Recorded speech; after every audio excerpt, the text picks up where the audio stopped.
नमस्कार, 20 मिनट 20 खबर में आपका स्वागत है। आपके साथ मैं हूं स्वप्निल। अगले 20 मिनट में आपको 20 अहम खबरों से रूबरू कराएंगे। तो शुरू करते हैं 20 मिनट में 20 खबरों का सिलसिला।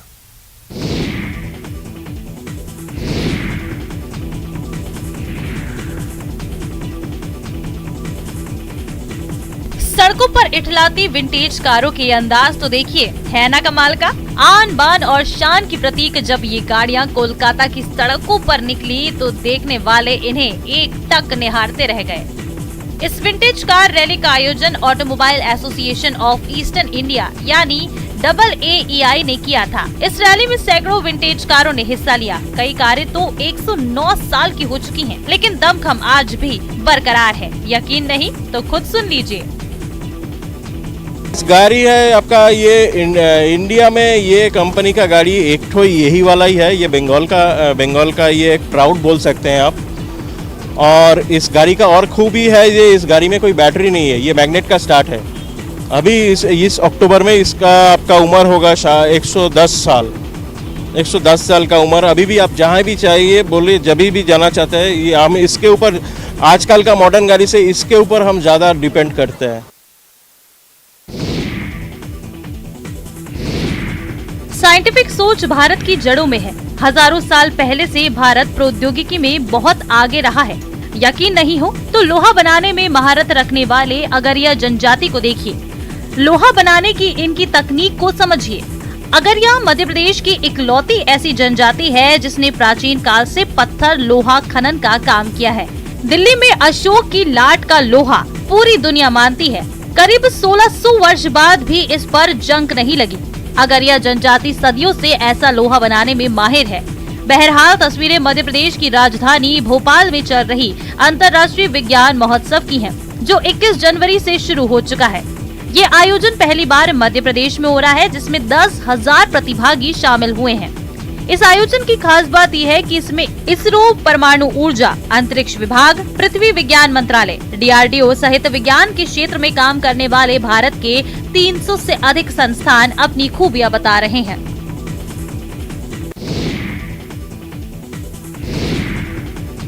हर वर्ष की तरह इस बार भी गणतंत्र दिवस परेड में कर्तव्य पथ पर भारत की आन बान और शान की झलक देखने को मिलेगी। तस्वीरें फुल ड्रेस रिहर्सल की हैं। रिहर्सल के चलते कई सड़क मार्ग प्रभावित हुए हैं। कुछ सड़क मार्ग बंद किए गए हैं। दिल्ली ट्रैफिक पुलिस ने लोगों को नई दिल्ली, मध्य दिल्ली और दक्षिण दिल्ली के इलाकों में न आने की सलाह दी है। सुबह 10:30 बजे से full dress rehearsal Vijay Chowk से शुरू हुई है। आपको बताते चले कि हर साल 26 जनवरी को गणतंत्र दिवस मनाया जाता है। 26 जनवरी 1950 को हमारा संविधान लागू हुआ था, जिससे भारत एक लोकतांत्रिक गणराज्य बना। हर वर्ष गणतंत्र दिवस के मौके पर किसी दूसरे देश के राष्ट्रीय अध्यक्ष को गणतंत्र दिवस पर मुख्य अतिथि के तौर पर बुलाया जाता है। इस बार मिस्र के राष्ट्रपति अब्देल फताह अल सीसी गणतंत्र दिवस पर मुख्य अतिथि के रूप में शामिल होंगे। प्रधानमंत्री नरेंद्र मोदी ने राष्ट्रपति सीसी को गणतंत्र दिवस के मुख्य अतिथि बनने का निमंत्रण दिया था।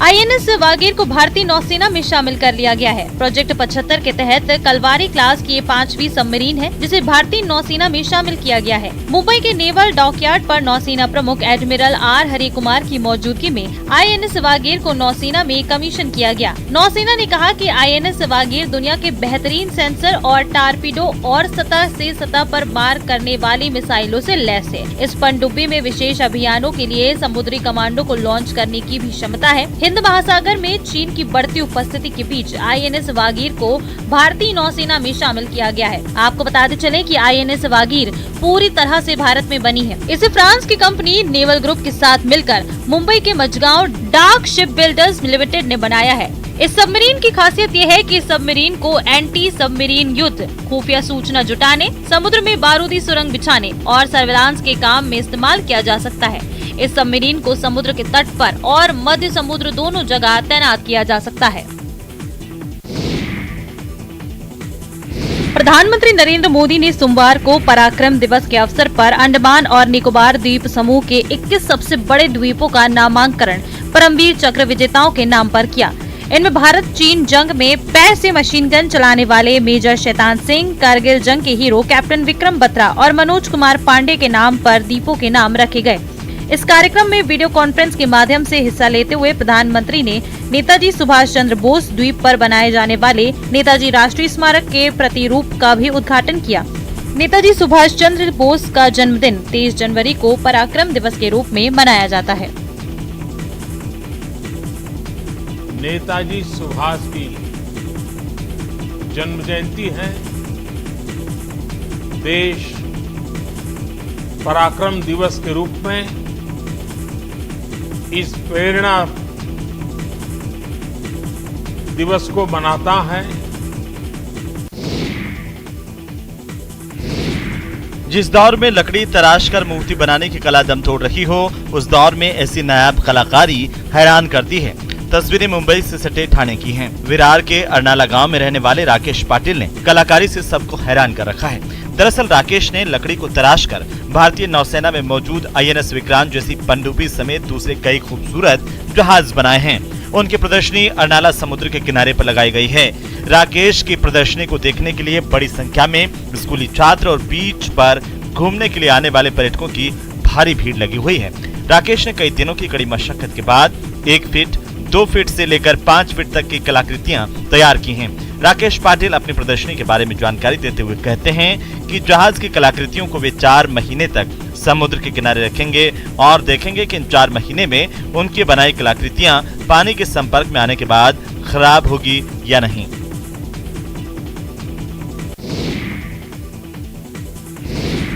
बिहार के वाल्मीकि नगर के गांव में जंगल से भटककर एक गैंडा आ गया, जिसे वापस जंगल में भेजने के लिए वन विभाग की टीम लगातार कोशिश कर रही है। मदनपुर वन क्षेत्र में औसानी पंचायत के सवैया गांव में गन्ने के खेत में गैंडे ने डेरा जमा रखा है। कहा जा रहा है कि ये गैंडा नेपाल के चितवन से भटककर वाल्मीकि टाइगर रिजर्व पहुंचा है और अब गांव में घूम रहा है। गैंडे को देखकर किसानों ने जब शोर मचाया तो वो भाग खड़ा हुआ। गैंडे के पगमार्क के आधार पर VTR की 2 दर्जन से अधिक सदस्यों की टीम इसे जंगल में लौटाने लगी है। टाइगर रिजर्व से निकलकर गैंडे के रिहायशी इलाके में आने से लोगों में दहशत का माहौल है।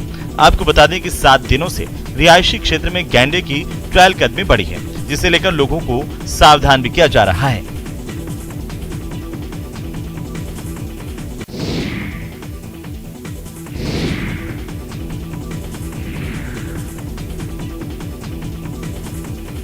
कैद में हाथी, राहत में लोग। तस्वीरें केरल के पलक्कड़ की हैं। जिस जंगली हाथी को आप अपने टीवी स्क्रीन पर देख रहे हैं उसका नाम PT7 है। ये हफ्तों से लोगों के दिन का चैन और रातों की नींद हराम किए हुए था। इसे पकड़ने के लिए हर कोशिश नाकाम साबित हो रही थी। वन विभाग के कर्मचारी दिन रात इस पर नजर रखे हुए थे, लेकिन ये हर बार उन्हें चकमा देकर कभी गहरे जंगल में तो कभी पानी में चला जाता था। वन विभाग के एक्सपर्ट ने PT7 यानी पलक्कड़ टस्कर नाम से मशहूर हाथी को ट्रैंक्विलाइज कर दिया है। घंटों की मशक्कत के बाद हाथी को एक वाहन में चढ़ाकर ले जाया गया। PT7 को अब कैद में रखा जाएगा। यहाँ उसे कुमकी हाथी के रूप में प्रशिक्षित किया जाएगा, जिनका इस्तेमाल जंगली हाथियों को पकड़ने में किया जाता है। हाथी को पकड़ने के बाद धोनी और मुंदूर गांव में लोगों ने मिठाइयां बांटकर जश्न मनाया। पशु चिकित्सा सर्जन डॉक्टर अरुण जकारिया के नेतृत्व में 82 वन अधिकारियों की एक विशेष टीम ने इस पूरे अभियान को अंजाम दिया। आरोप है कि कुछ महीने पहले इस हाथी ने एक मॉर्निंग वॉकर को कुचल दिया था। ओडिशा के हेल्थ मिनिस्टर नवकिशोर दास ने शनि भगवान को 1 करोड़ का स्वर्ण कलश दान किया है। शनि अमावस्या के दिन मंत्री दास ने ये कलश शनि शिग्नापुर के शनीश्वर ट्रस्ट को भेंट किया। स्वर्ण कलश में 9 लीटर तेल रखा जा सकता है। ये कलश अब तक का सबसे बड़ा दान बताया जा रहा है। आपको बताते चले, महाराष्ट्र के अहमदनगर जिले का शनि शिग्नापुर भगवान शनि को समर्पित है। न्याय के देवता शनिदेव की कृपा के लिए ये धाम पूरी दुनिया में विख्यात है। यहाँ सालों साल भक्तों का तांता लगा रहता है। नवकिशोर दास भगवान शनि के भक्त हैं। आज शनि अमावस्या निमित्ताने ओडिशा येथील शनि भक्त यांनी आज सुमारे 1 कोटी रुपयाचा स्वर्ण कलश शनिदेवास अर्पण केलेला आहे। आज संध्याकाळी आरतीच्या वेळेस तो त्यांच्या हस्ते तिथे स्थापन केला जाईल। अद्भुत सजावट, अप्रतिम सौंदर्य। तस्वीरें तमिलनाडु के पलानी की हैं। यहाँ पर कुंभाभिषेकम पर धंद युथापनी मंदिर में खास सजावट की गई। ये प्राचीन तमिल संस्कृति के 18 महानतम सिद्धों में से एक है। मंदिर के दक्षिण पश्चिमी गलियारे में मुख्य देवता की मूर्ति भी देखने को मिलती है। ये मंदिर भूमिगत सुरंग से होकर पहाड़ी के बीच की एक गुफा से जुड़ा है, जहाँ भोगर मुनि ध्यान लगाते हैं। कहा जाता है कि भगवान मुरुगन की प्रतिमा का निर्माण भोगर मुनि ने ही किया था। शताब्दियों तक पूजे जाने के बाद देवता की उपेक्षा की गई और मंदिर पूरी तरह से जंगलों से घिर चुका था। 4वीं और 5वीं शताब्दी के बीच ये स्थान चेरा साम्राज्य के राजा पेरुमल के नियंत्रण में था। माना जाता है कि एक रात सुब्रमण्यम स्वामी उनके सपने में आए। उन्होंने राजा को प्रतिमा के पुनर्निर्माण का आदेश दिया था।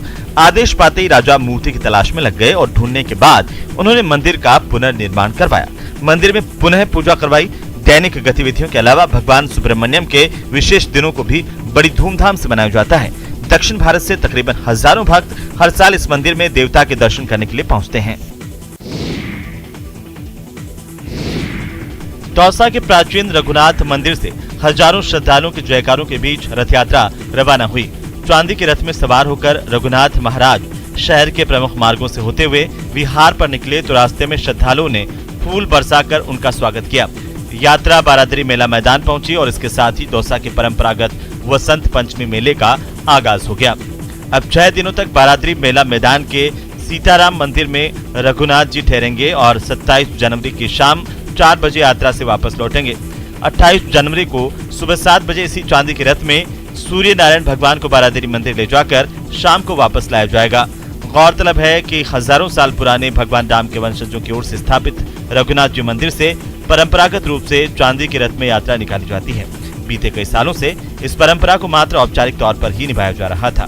जन भागीदारी भी कम रह गई थी। इस बार श्रद्धालुओं ने यात्रा को भव्य बनाया और ऊंट घोड़े, 2 बैंड बाजे, शाही छतरी, शानदार लाइटिंग के साथ आधा दर्जन रथों में यह यात्रा निकाली गई।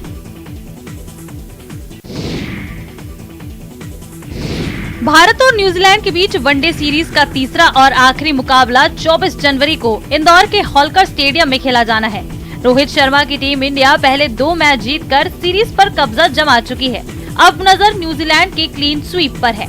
इससे पहले सोमवार तड़के भारतीय टीम के कुछ खिलाड़ी उज्जैन पहुंचे और महाकाल मंदिर में सुबह होने वाली भस्म आरती में शामिल हुए।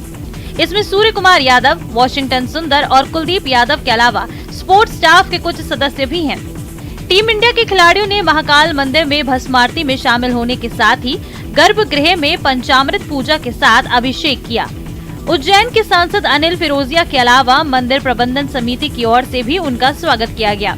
टीम इंडिया के खिलाड़ी पारंपरिक पोशाक पहने नजर आए और आम लोगों के बीच बैठकर भस्म आरती देखी। इस दौरान सूर्य कुमार, वॉशिंगटन सुंदर और कुलदीप शिव भक्ति में डूबे हुए नजर आए।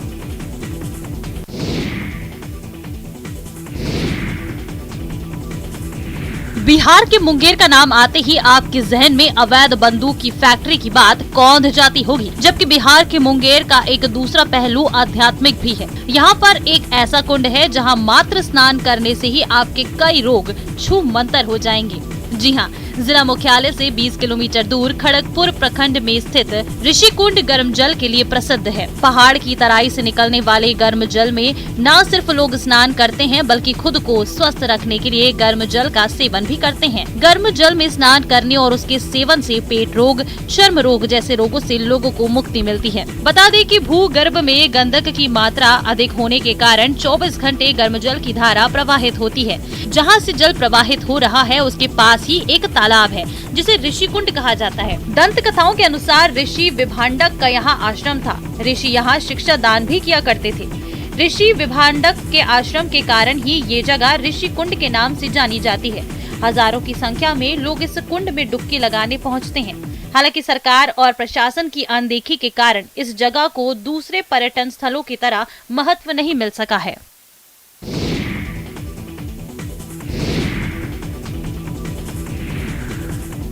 आजाद हिंद फौज के संस्थापक नेताजी सुभाष चंद्र बोस की जयंती की पूर्व संध्या पर अयोध्या वासियों ने शहीद स्मारक पर 5100 दीप जलाकर दीपोत्सव मनाया।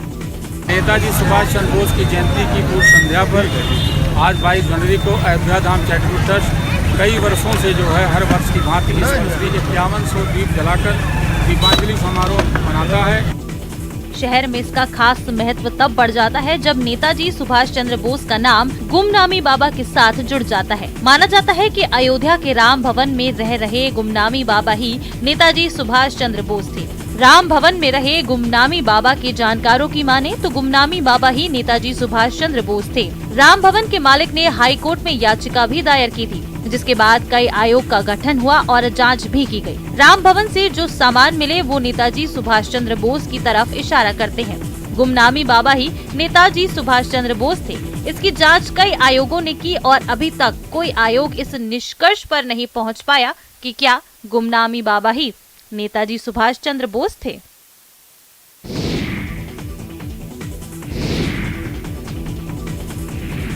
जम्मू कश्मीर में विकास की रफ्तार तेज हो गई है। निवेश के नए द्वार खुल रहे हैं और युवाओं को बेहतर भविष्य का अवसर मिल रहा है। जम्मू कश्मीर सरकार युवाओं को रोजगार देने के लिए रोज नई नई योजनाएं ला रही है।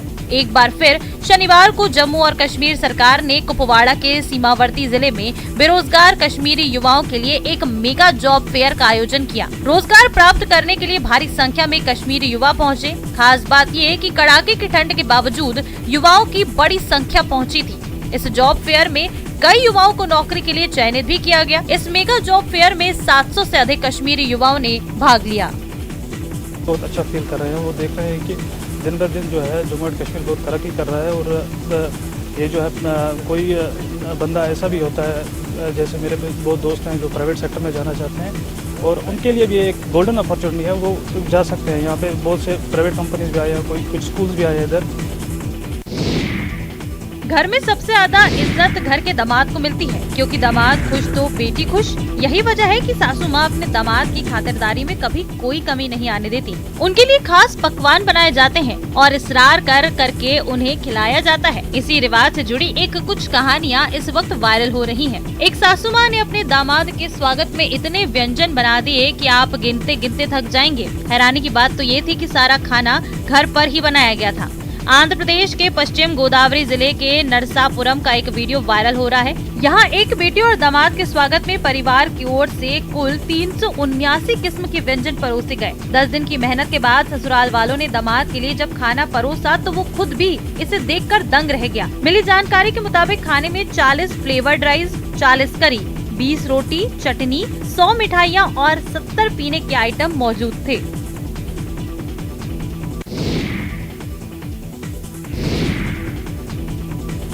साइकिल की तरह चलती है चक्की, बिन बिजली पिस जाता है आटा।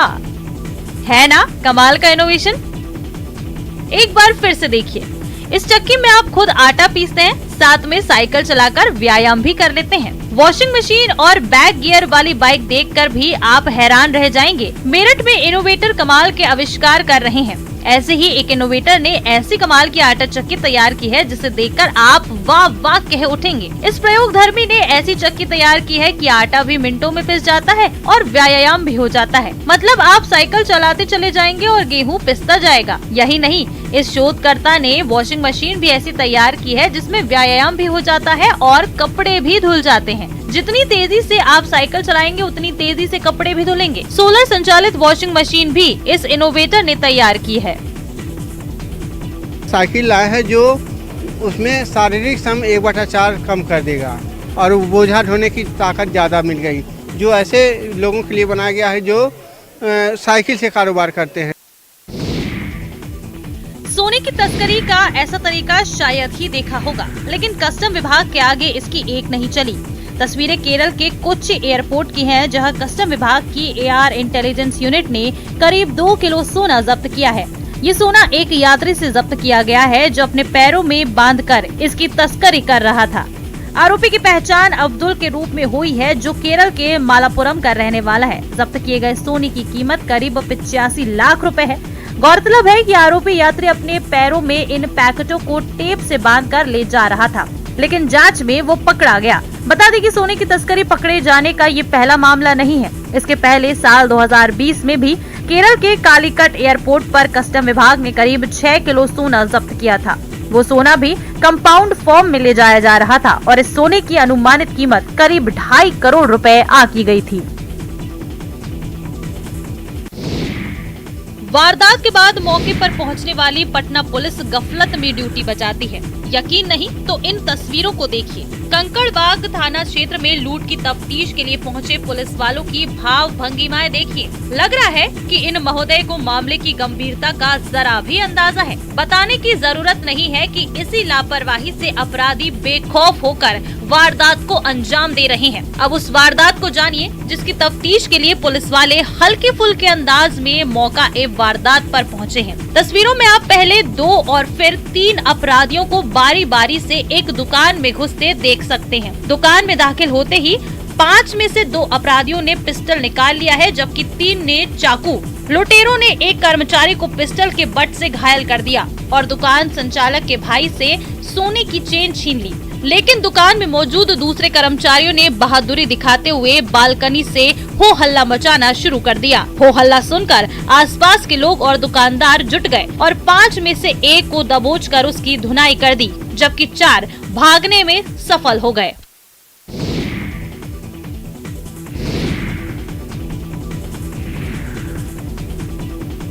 सड़क पर खिलौने वाली बाइक से बच्चा और पीछे पीछे पुलिस, लेकिन परेशान होने की जरूरत नहीं है। यहाँ वैसा कुछ नहीं है जैसा आप में से कई लोग सोच रहे होंगे। तस्वीरें इंग्लैंड के डुरहम की हैं, जहाँ पुलिस ने 5 साल के एक बच्चे हैरी फेरल के सपने को पूरा कर दिया है। इस वीडियो में पुलिस एक छोटे बच्चे का पीछा करती नजर आ रही है, पर घबराने की बात नहीं है। जैसा दिख रहा है असल में वैसा बिल्कुल भी नहीं है। वीडियो में एक बच्चा अपनी खिलौने वाली बाइक रोड पर चलाता दिख रहा है, लेकिन उसके पीछे असल के पुलिस वाले चलते नजर आ रहे हैं। वीडियो देखकर आपको लगेगा जैसे वो पुलिस वाले उसका पीछा कर रहे हों, पर ऐसा नहीं है। वो पुलिस वाले बच्चे की खुशी के लिए कुछ पल देने के लिए वहाँ पहुँचे हैं।